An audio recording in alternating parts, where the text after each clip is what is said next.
A certain Father Eumonios is settling down in his cell, trying to sleep. But for some reason, he's unable to. There's an unsettling feeling, and he can't seem to ignore it. He wonders if his elder, who has leprosy, may be in trouble. Now, normally Father Eumonios would knock, but he figures the elder might be asleep. And he sees something he's never seen before.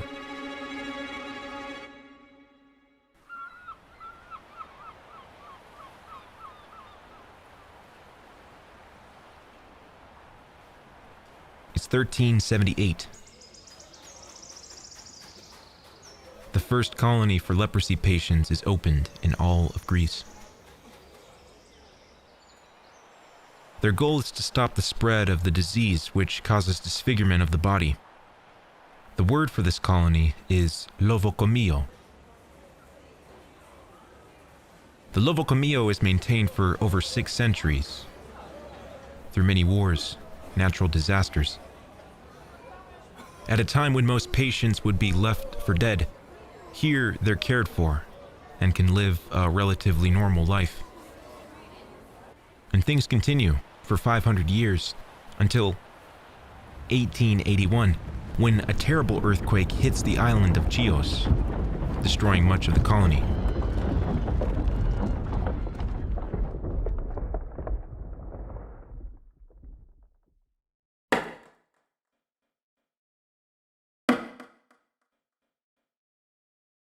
But the surrounding community helps rebuild it. And brick by brick, the colony is restored.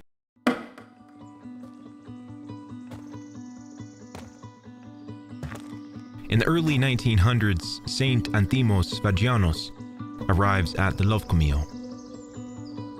During his time here, he transforms the colony into a spiritual center, working many miracles.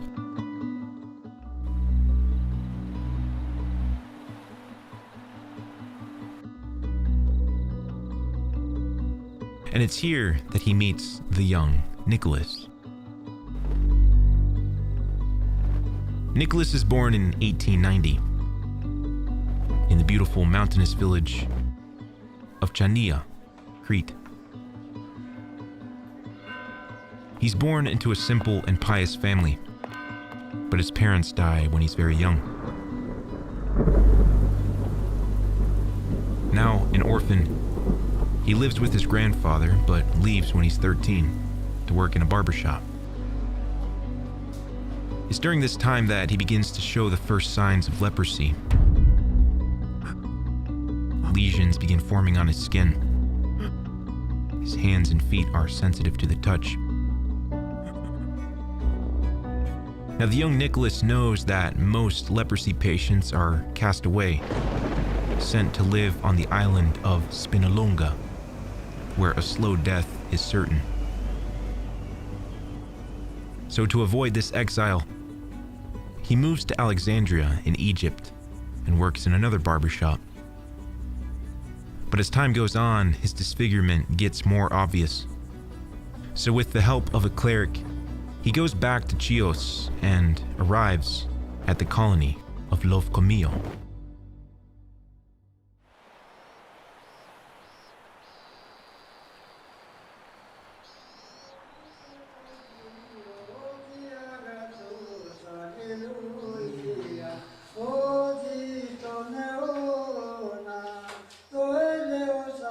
He now spends much of his time at the chapel of St. Lazarus, home to the miraculous icon of Panagia of Yipikoi.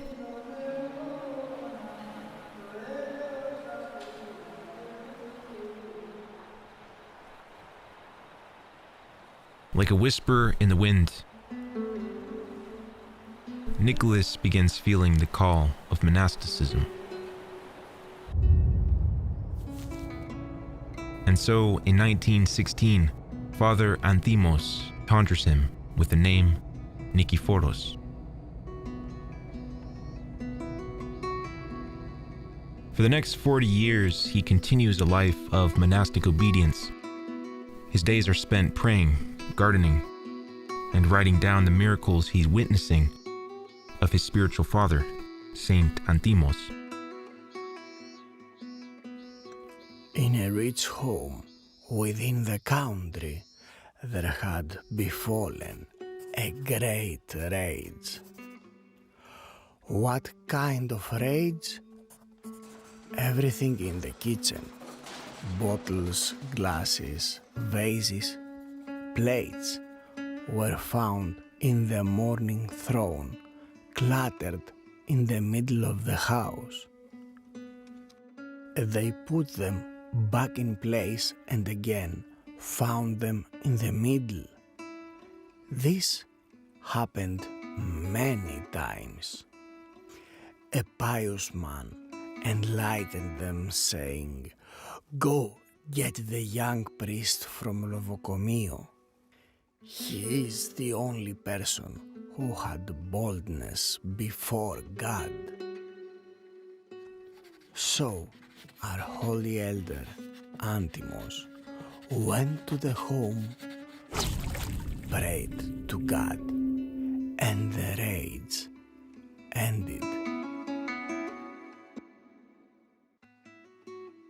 The landlord's name now I do not remember.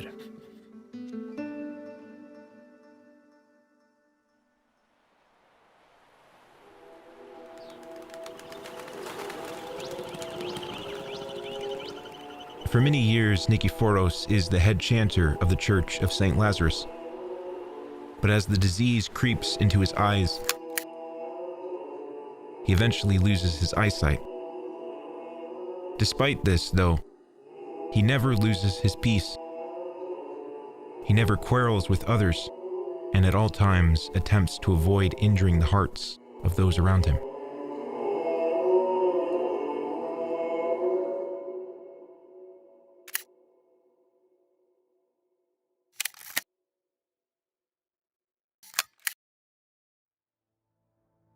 It's now the 1950s, and effective treatments for leprosy are spreading. As a result, all across Greece, many leper colonies are closing, including Lovocomio.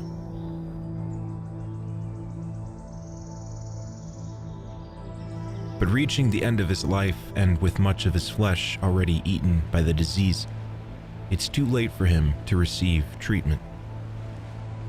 So he moves to St. Barbara's home for lepers. It's here that he meets Saint Imonios, who previously also had leprosy, but was healed and decided to stay, help those still suffering.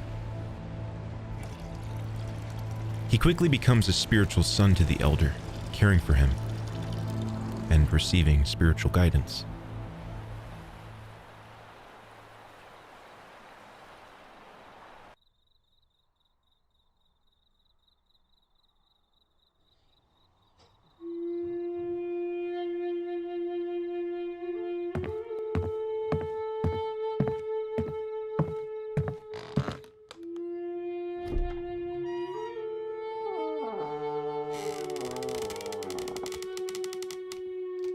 There, in his cell, Elder Nichiforos is floating high in prayer.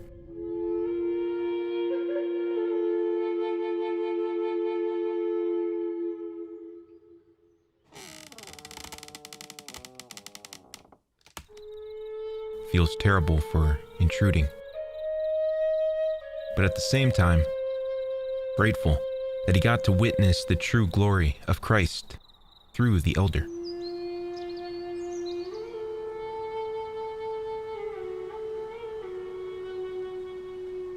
The next day, Father Eumonios goes to help Elder Nichiforos. As soon as he walks in, he falls to the floor, begs the elder to forgive him for the intruding. Father, keep the secret of what you have seen until the Lord wants to take me from this earth.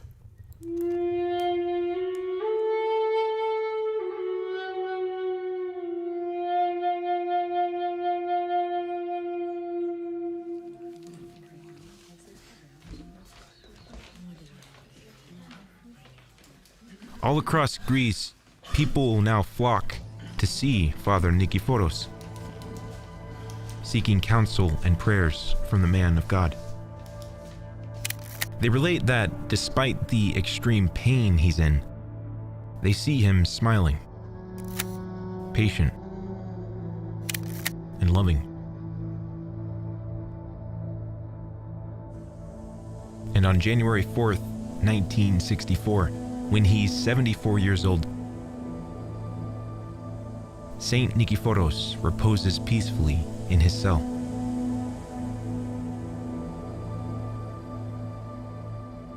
At the time of his departure, a sweet fragrance exudes in the room.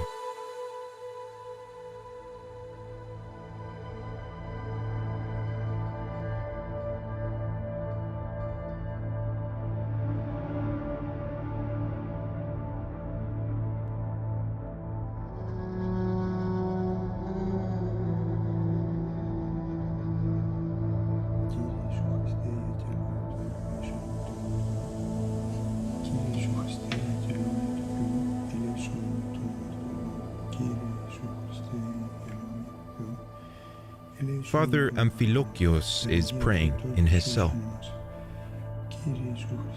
when suddenly he begins to smell a sweet fragrance.